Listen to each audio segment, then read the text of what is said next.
యేసుక్రీస్తువా, మిమ్మును ఆరాధించి మీకు స్తోత్రం చేయుచున్నాము. ఏలయన మీ పరిశుద్ధ స్లేవ చేత లోకమును రక్షించితిరి.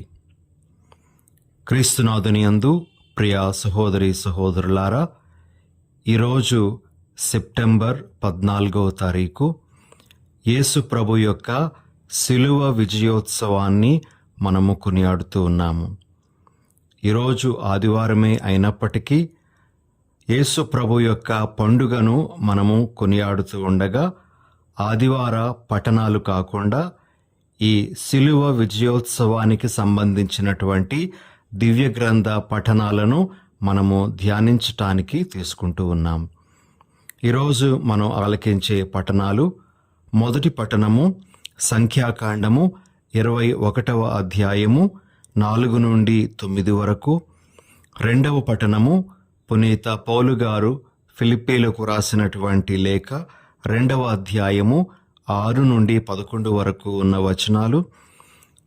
మూడవ పఠనము సువార్త పఠనము యోహాను సువార్త 3వ అధ్యాయము 13 నుండి 17 వరకు ఉన్న వచనాల నుండి గ్రహింపబడింది. మొదటిగా ఒక చిన్న సంఘటనను మనము జ్ఞాపకం చేసుకుందాం. పునీత బ్రెందీసిపుర లారెన్స్ వారి జీవితంలోని ఒక చిన్న సంఘటనను మనము జ్ఞాపకం చేసుకుందాం. ఈయన ఇటలీ దేశానికి చెందినటువంటి వారు. క్రీస్తు శకం 1559-1619 మధ్యకాలంలో జీవించినటువంటి వారు. ఈయన ఒక ధనిక కుటుంబానికి చెందినవారు. అయితే తన జీవితాన్ని యేసు ప్రభు కొరకు అంకితం చేసుకోవాలి అనే ఉద్దేశంతో ఒక కపుచిన్ ఆశ్రమంలో జాయిన్ అవ్వాలని అతడు కోరుకుంటారు. ఆ విధంగా కోరుకొని ఆ ఆశ్రమ పెద్ద దగ్గరకు వెళ్ళి అనుమతిని అడగడం జరుగుతుంది. అప్పుడు ఆ పెద్దకు ఈయన యొక్క ఆర్థిక పరిస్థితులు తెలుసు. చాలా సంపన్న కుటుంబానికి చెందినటువంటి వాడు అనే విషయం ఆయనకు తెలుసు. కాబట్టి ఆయన ఇతడిని వారిస్తాడు. నువ్వు ఇక్కడ ఉండలేవు, ఈ పరిస్థితులలో నువ్వు జీవించడం చాలా కష్టము అని కూడా ఆ పెద్ద ఈయనకు చెప్పడం జరుగుతుంది. అప్పుడు ఈ లారెన్స్ వారు ఒక ప్రశ్నను ఆ ఆశ్రమ పెద్దను అడగడం జరుగుతుంది. నేను ఉండేటువంటి ఆ గదిలో యేసు ప్రభు యొక్క శిలువ స్వరూపం ఉంటుందా అని అడుగుతారు. అప్పుడు వెంటనే ఆ మఠ పెద్ద వెంటనే ఉంటుంది, ఖచ్చితంగా నీ రూమ్లో కూడా ఒక శిలువ స్వరూపం అనేటువంటిది పెట్టడం జరుగుతుంది అని చెప్తారు. అప్పుడు వెంటనే ఈ లారెన్స్ వారు ఏమంటారంటే, నాకు అది చాలు, నేను ఏ పరిస్థితినైనా భరించటానికి కావలసిన శక్తి నాకు ఆ శిలువ నుండి వస్తుంది అని చెప్పి ఆయన ఆ మఠంలో చేరడం జరుగుతుంది. ప్రియమైన సహోదరి సహోదరులారా, శిలువ యొక్క శక్తి, శిలువ యొక్క బలము ఎంత గొప్పదో మనకు పరిశుద్ధ గ్రంథంలో చాలా చోట్ల స్పష్టంగా కనబడుతూ ఉంది. మరి ఈ శిలువ శక్తి గురించి క్రీస్తునాథుని అనుసరణము అనేటువంటి పుస్తకంలో రాయబడినటువంటి మాటలను ఒకసారి మనము జ్ఞాపకం చేసుకుందాం. మొదటిగా ఈ మాటలను ఇంగ్లీష్లో మీకు వినిపిస్తాను, తర్వాత దాని యొక్క అనువాదాన్ని కూడా ఇవ్వడం జరుగుతుంది. In the cross is salvation, in the cross is life, in the cross is protection from our enemies, in the cross is infusion of heavenly sweetness, in the cross is strength of mind, in the cross is joy of spirit, in the cross is height of virtue, in the cross is perfection of sanctity. There is no health of the soul nor hope of eternal life but in the cross. Take up your cross and follow Jesus and you shall have eternal life. దీని తాలూకా తెలుగు అనువాదము మనము ఈ విధంగా ఇవ్వవచ్చు. సిలువయందు రక్షణ కలదు, సిలువయందు జీవము కలదు, సిలువయందు శత్రువుల నుండి సంరక్షణ కలదు, సిలువ యందు స్వర్గ రుచులు కలవు, సిలువయందు మానసిక ధైర్యము కలదు, సిలువయందు ఆధ్యాత్మిక ఆనందం కలదు. సిలువ పుణ్యము యొక్క పరాకాష్ట, సిలువ పవిత్రత యొక్క సంపూర్ణత్వము. సిలువయందు తప్ప ఆత్మకు ఆరోగ్యం, నిత్య జీవితమునకు నిరీక్షణ లేదు. నీ సిలువను ఎత్తుకొని యేసును వెంబడించు, నీకు నిత్య జీవము లభించును. ప్రియ సహోదరి సహోదరులారా, ఈరోజు సమస్త శ్రీసభ సిలువ విజయోత్సవాన్ని కొనియాడుతూ ఉండగా, మనము శుభ శుక్రవారం నాడు సిలువకు సంబంధించి ధ్యానిస్తూ ఉండేటప్పుడు మనము యేసు ప్రభు యొక్క శ్రమల మీద మన యొక్క దృష్టిని పెట్టి మనము ఆ యొక్క సిలువ శ్రమలను గురించి ఎక్కువగా ధ్యానించడం అనేటువంటిది జరుగుతుంది. కానీ ఈనాడు మనం జరుపుకునేటువంటి పండుగ ఆ సిలువ మనకు తీసుకొని వచ్చేటువంటి ఆనందాన్ని, ఆ సిలువ ద్వారా మనము ఏ విధంగా దేవుని యొక్క దీవెనలను పొందుతూ ఉన్నామో అనే విషయాన్ని జ్ఞాపకం చేస్తూ ఉంది.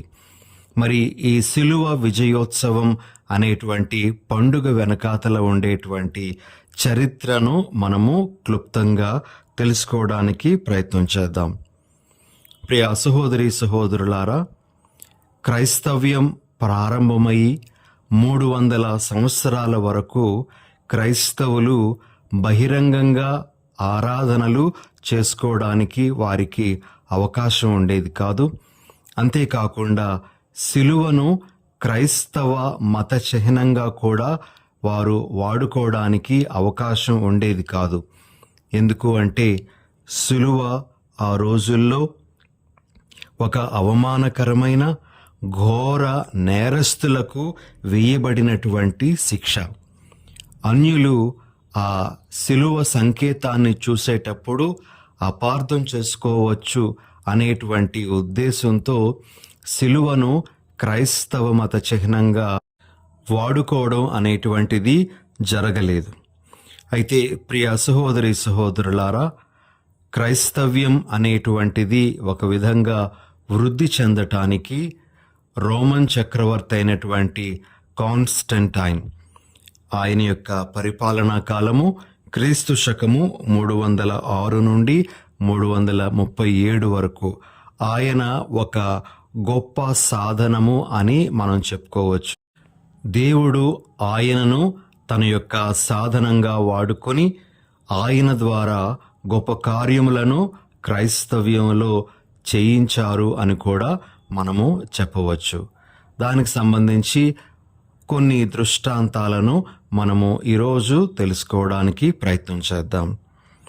ప్రియ సహోదరి సహోదరులారా, కాన్స్టంటైన్ చక్రవర్తి తన ఆధీనంలో ఉండేటువంటి ఆ రోమా సామ్రాజ్యాన్ని ఐక్యం చేయడానికి గట్టిగా ప్రయత్నం చేస్తూ ఉండగా, మ్యాక్సెన్షియస్ అనేటువంటి ఒక రాజు అడ్డంగా నిలవడం జరుగుతోంది. మరి తన రోమా సామ్రాజ్యాన్ని ఐక్యం చేయడానికి అతడితో యుద్ధానికి కాన్స్టంటైన్ చక్రవర్తి సిద్ధపడతాడు. అయితే యుద్ధానికి ముందటి రోజున కాన్స్టంటైన్ చక్రవర్తికి ఒక దర్శనం కలుగుతుంది. ఆ దర్శనంలో ఒక పెద్ద జెండాను అతడు చూస్తాడు. ఆ జెండా మీద సిలువ గుర్తు, దాని క్రింద ఈ గుర్తుతో నీకు విజయం సిద్ధిస్తుంది అనేటువంటి మాటలు కూడా అతడు చూస్తాడు. తనకు కనిపించినటువంటి ఆ గుర్తు, ఆ సంకేతాన్ని అతడు నమ్మి మరుసటి రోజు తన సైన్యమంతటికీ కూడాను ఆదేశాలు ఇచ్చి, ఇదిగో ఈరోజు మనము ఈ గుర్తుతో యుద్ధానికి వెళ్తున్నాము అని చెప్పి ఆ గుర్తుతో యుద్ధానికి వెళ్ళడము, ఆ యుద్ధంలో గొప్ప విజయాన్ని అతడు సాధించడం జరుగుతుంది. ఎప్పుడైతే ఆ గుర్తుతో విజయం అనేటువంటిది కాన్స్టంటైన్ చక్రవర్తికి లభిస్తుందో వెంటనే అతనిలో గొప్ప మార్పు వస్తుంది. క్రైస్తవులంటే అంతకు మునుపు ఉండేటువంటి ద్వేషం అనేటువంటిది పోయి మరి ఆ స్థానంలో క్రైస్తవుల ఎడల సానుభూతి అనేటువంటిది మొదలవుతుంది. అంతేకాకుండా అతడు 313వ సంవత్సరంలో మిలాన్ శాసనము అనేటువంటి ఒక శాసనం ద్వారా క్రైస్తవ మతాన్ని అధికారిక మతంగా ప్రకటించడము, అంతేకాకుండా క్రైస్తవ దేవాలయాలు నిర్మించుకోవడానికి, బహిరంగంగా ఆరాధన చేయటానికి అనుమతులు ఇవ్వడం అనేటువంటిది జరుగుతుంది. అప్పటి నుండి క్రైస్తవులందరూ కూడా బహిరంగంగా ఆరాధనకు, ప్రార్థనకు ముందుకు రావడం అనేటువంటిది జరిగింది అని మనం చెప్పవచ్చు.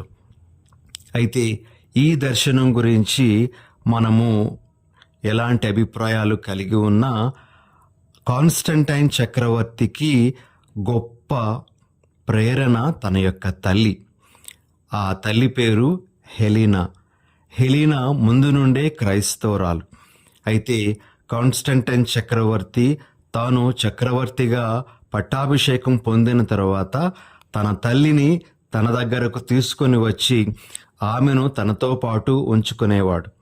అయితే ఆ తల్లి క్రైస్తవురాలు కాబట్టి తాను యేసు ప్రభు పుట్టి పెరిగినటువంటి స్థలాలకు, ఆయన మరణించినటువంటి ఆ స్థలాలకు వెళ్ళి వస్తాను అని, పుణ్యక్షేత్రాలు దర్శించుకొని వస్తాను అని తన కుమారుని అనుమతితో వెళ్ళడం, ఆమె మరి యేసు ప్రభువును సిలువ వేసినటువంటి ఆ కపాలకొండ, ఆయనను సమాధి చేసినటువంటి స్థలము అవన్నీ దర్శించిన తర్వాత అక్కడ ఒక పెద్ద దేవాలయాన్ని నిర్మించాలి అని ఆమె అనుకుంటుంది.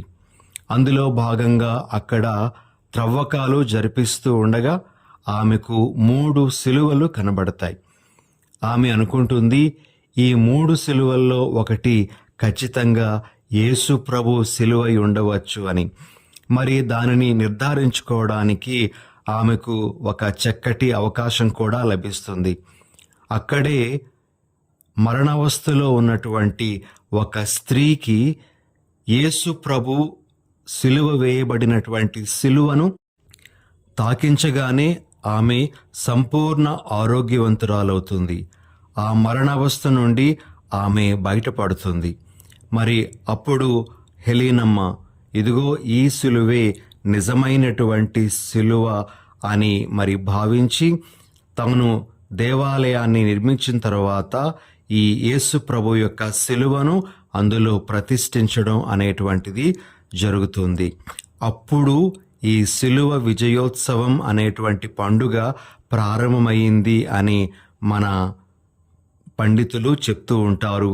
ప్రియమైనటువంటి సహోదరి సహోదరులారా, అయితే 300 సంవత్సరాల తరువాత, అనగా యేసు ప్రభు మరణించిన తరువాత 600 సంవత్సరాలకు పర్షియన్లు ఇదిగో ఈ యెరూషలేములో ఉండేటువంటి యేసు ప్రభు యొక్క సిలువను ఒక యుద్ధంలో దానిని ఎత్తుకొని వెళ్ళిపోవడం జరుగుతుంది. తమ దేశానికి తీసుకొని వెళ్ళి తద్వారా క్రైస్తవులందరినీ అవమానించాలి అని వారు అనుకుంటారు. ఆ విధంగా తీసుకొని వెళ్ళినటువంటి ఆ సిలువను వారు ఎక్కడో అనామకంగా ఉంచడం జరుగుతుంది. కానీ హెరాక్లిస్ అనేటువంటి రోమన్ చక్రవర్తి ఈ పర్షియన్ల మీద దాడి చేసి మరలా ఆ సిలువను క్రీస్తు శకం 630వ సంవత్సరంలో తిరిగి యెరూషలేముకు చేర్చడం జరుగుతుంది. ఆ శుభ సందర్భాన్ని పురస్కరించుకొని కూడా సిలువ విజయోత్సవం అనేటువంటిది కొనియాడబడడం అనేటువంటిది జరిగింది అని మన పండితులు మనకు బోధిస్తూ ఉన్నారు. ఇలా ప్రియమైనటువంటి సహోదరి సహోదరులారా, యేసు ప్రభు యొక్క సిలువ రోమ్ నగరంలోని ఒక దేవాలయంలో కూడా ఒక పెద్ద భాగము, దానికి సంబంధించినటువంటి పెద్ద భాగము ఉంచబడింది అని, మరి ఆ దేవాలయాన్ని church of the holy cross from Jerusalem అని పిలుస్తారు అనేటువంటి విషయం కూడా మనము ఈ సందర్భంలో గుర్తు చేసుకోవాలి. ఇది క్లుప్తంగా యేసు శిలువ విజయోత్సవానికి సంబంధించినటువంటి చరిత్ర. అయితే ఈరోజు ఒక విషయాన్ని మనము తెలుసుకోవడానికి ప్రయత్నం చేద్దాం. చాలామంది ప్రొటెస్టెంట్ సహోదరులు మన దేవాలయాలలో యేసు ప్రభు యొక్క స్వరూపం ఉన్నటువంటి శిలువను చూస్తూ మనలను విమర్శిస్తూ ఉంటారు. మీరు విగ్రహారాధన చేస్తూ ఉన్నారు అని. అంతేకాకుండా వారు తమ దేవాలయాలలో ప్రభు యొక్క స్వరూపం లేనటువంటి ఖాళీ శిలువను వాడడం అనేటువంటిది కూడా మనకు వారు గుర్తు చేస్తూ ఉంటారు. అయితే ప్రియ సహోదరి సహోదరులారా, ఈరోజు నేను బైబిల్లోని ఉండేటువంటి కొన్ని వాక్యాలతో మనము ఎందుకు ఖాళీ సిలువను మన ఆర్సిఎం చర్చెస్లో పెట్టుకోము, మనము యేసు ప్రభు వ్రేలాడుతున్నటువంటి సిలువను ఎందుకు మన ఆర్సిఎం చర్చెస్లో పెట్టుకుంటాం అనే విషయాన్ని చెప్పాలనుకుంటూ ఉన్నాను. 4 ముఖ్యమైనటువంటి వాక్యాలను ఈ సందర్భంలో మనము గుర్తు చేసుకుందాం. అయితే మొదటిగా ప్రియ సహోదరి సహోదరులారా, మనము పాస్కా పరమ రహస్యం అనేటువంటి ఒక గొప్ప పదాన్ని వాడుతాం. పాస్కా పరమ రహస్యము అంటే యేసు ప్రభు యొక్క శ్రమలు, మరణము, పునరుత్థానం. ఖాళీ సిలువ పునరుత్థానాన్ని మాత్రమే సూచించవచ్చు, కానీ శ్రమలు, మరణము కూడా మనము మర్చిపోకూడదు. వాటిని మనము ఏమాత్రము నిర్లక్ష్యం చేయకూడదు. అందుకే యేసు ప్రభు పునరుత్థానమైన తరువాత కూడా తన చేతులలోనూ తన ప్రక్కలోనూ ఉండేటువంటి గాయాలను శిష్యులకు ప్రదర్శించడం అనేటువంటిది మనం బైబిల్లో చూస్తాం.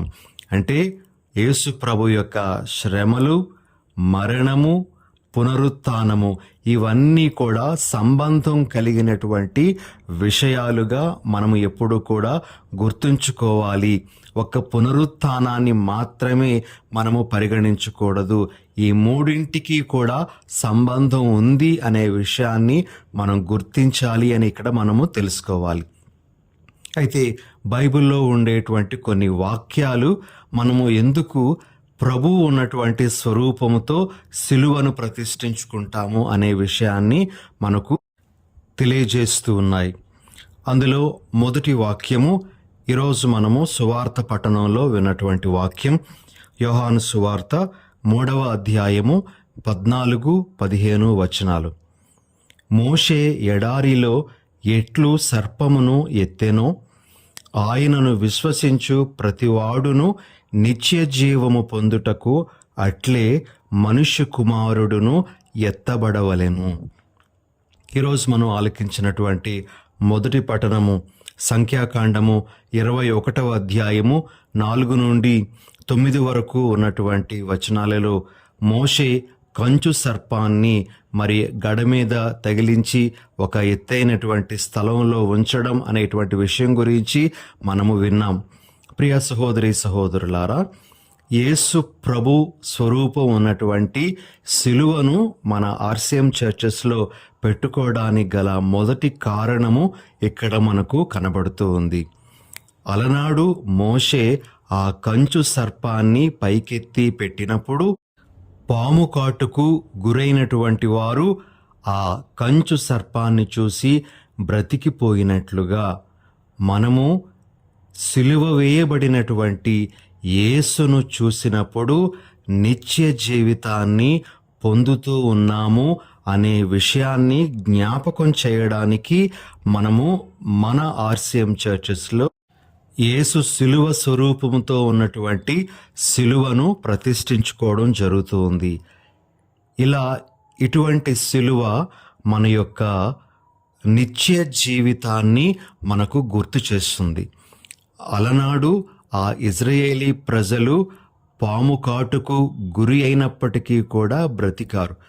మనము ఈనాడు యేసు ప్రభు యొక్క ఈ సిలువ మరణం ద్వారా మరణం నుండి విముక్తిని పొంది నిత్య జీవితంలో అడుగు పెడుతూ ఉన్నాము అనే విషయాన్ని ఈ శిలువ స్వరూపం మనకు గుర్తు చేస్తూ ఉంది. ప్రియ సహోదరి సహోదరులారా, పాత నిబంధనలోని ఆ సంఘటనను గుర్తు చేస్తూ మనకు నిత్య జీవితం అనేటువంటిది యేసు ప్రభు ఈ విధంగా ఎత్తబడడం ద్వారా మనకు లభించింది అనే విషయాన్ని మన శ్రీ సభ మనకు గుర్తు చేస్తూ ఈ విధంగా ఇలాంటి స్వరూపాలను మన దేవాలయాల్లో ప్రతిష్ఠించుకోవాలని మనకు తెలియజేస్తూ ఉంది. ఇక రెండవ వాక్యం పేతురుగారు రాసినటువంటి మొదటి లేఖ 2వ అధ్యాయము 24వ వచనము. ఈ వాక్యాన్ని పేతురుగారు యెషయా గ్రంథము 53వ అధ్యాయము 5వ వచనం నుండి గ్రహించున్నారు. అక్కడ ఈ విధంగా మనము ఆలకిస్తాం. ఆయన మన పాపములను తనపై ఉంచుకొని సిలువ మ్రాణిపై మోసెను. ఆయన పొందిన గాయములచే మీరు స్వస్థత పొందితిరి. శిలువ స్వరూపాన్ని మనం చూస్తూ ఉండేటప్పుడు యేసు ప్రభు యొక్క దేహాన్ని మనము ఆ శిలువ మీద చూస్తూ ఉండేటప్పుడు ఈయన నా ప్రభువు, నా రక్షకుడు, నా పాపములను ఆ శిలువ మీద మోశారు అనేటువంటి విషయం మనకు చాలా స్పష్టంగా అర్థమవడానికి ఆ శిలువ స్వరూపం అనేటువంటిది శిలువ మీద మనం చూస్తాం. ప్రియ సహోదరి సహోదరులారా, యేసు ప్రభు పొందినటువంటి ఆ గాయాల ద్వారా మనకు స్వస్థత వచ్చింది అనే విషయం మనకి ఇలాంటి స్వరూపాన్ని చూస్తూ ఉండగా గుర్తొస్తుంది. తరువాత మనకు అది ఇంకా స్పష్టంగా అర్థం అవుతూ ఉంది. ప్రియ సహోదరి సహోదరులారా, కాబట్టి మన ఆర్సిఎం చర్చెస్లో యేసు ప్రభు యొక్క స్వరూపం ఉన్నటువంటి సంపూర్ణ సిలువను మనం ప్రతిష్ఠించుకుంటాం. ఇక మూడవ వాక్యం పౌలు గారు గలతీయులకు రాసిన లేఖ 3వ అధ్యాయం 12వ వచనంలో మనము ఈ విధంగా చదువుతాం. క్రీస్తు మన కొరకు ఒక శాపమై ధర్మశాస్త్రము తెచ్చిపెట్టిన శాపము నుండి మనలను విముక్తులను చేసెను. పరిశుద్ధ గ్రంథము చెప్పుచున్నట్లు చెట్టుకు వ్రేలాడ వేయబడిన ప్రతి వ్యక్తియు శాపగ్రస్తుడు. ప్రియ సహోదరి సహోదరులారా, సంపూర్ణ సిలువను మనం చూస్తూ ఉండేటప్పుడు యేసు ప్రభు నా కొరకు తానే శాపంగా మారాడు. తాను ఆ విధంగా మారి నా మీద ఉన్నటువంటి శాపాన్ని ఆయన తొలగించాడు అనే విషయం మనం గుర్తు చేసుకోవడానికి ఇదిగో యేసు ప్రభు వ్రేలాడినటువంటి ఆ సిలువను మనము మన చర్చెస్లో ప్రతిష్ఠించుకుంటాం. ప్రియ సహోదరి సహోదరులారా, నా మీద పెట్టబడినటువంటి శాపము తీయబడింది, తొలగించబడింది.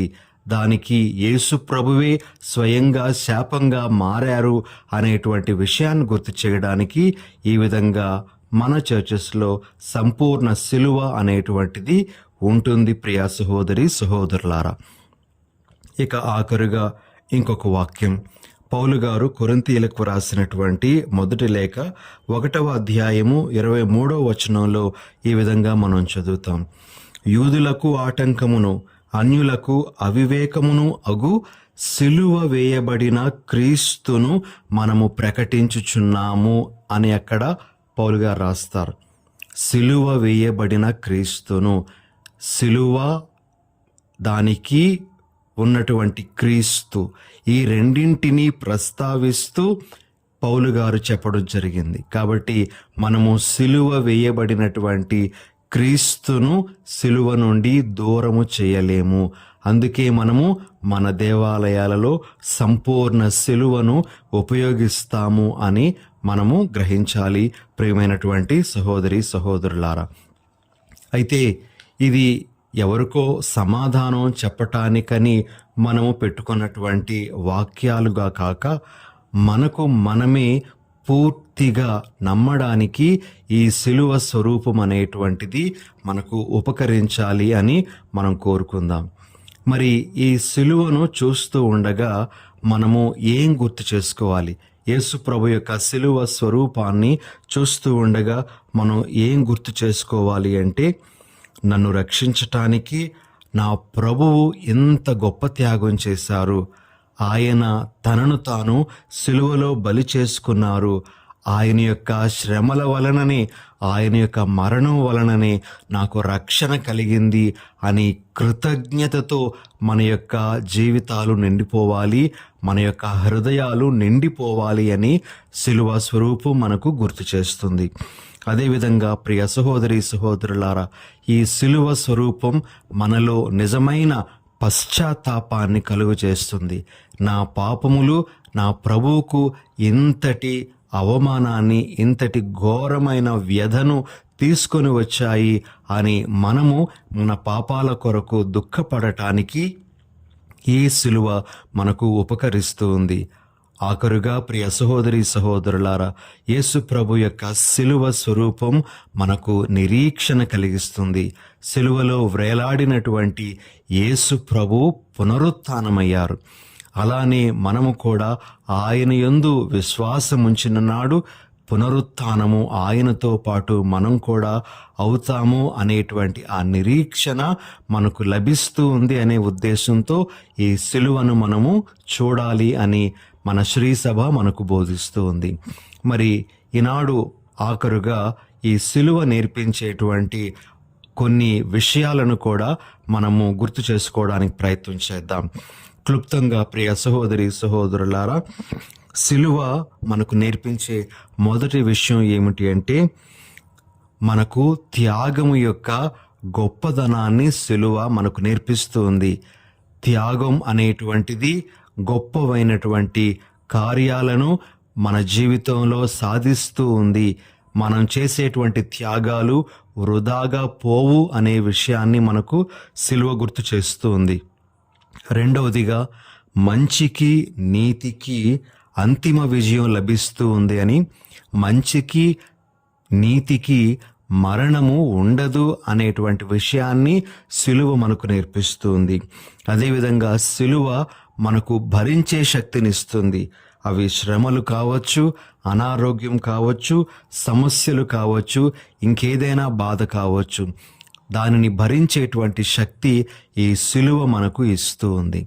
మరి ఇలాంటి భావాలన్నీ ఈ సిలువ విజయోత్సవం నాడు మనము మన మనసులో పెట్టుకొని, ప్రభు మన కొరకై సాధించినటువంటి ఆ ఫలాలను ఆస్వాదించటానికి, ఆ సిలువను మన జీవితంలో మన హృదయాలలో ప్రతిష్ఠించుకోవడానికి ప్రయత్నం చేద్దాం. ప్రభు మనకు తోడుగా ఉండునుగాక. ఓ యేసుక్రీస్తువా, మిమ్మును ఆరాధించి మీకు స్తోత్రం చేయుచున్నాము. ఏలయన మీ పరిశుద్ధ సిలువ చేత లోకమును రక్షించితిరే. ఆమెన్.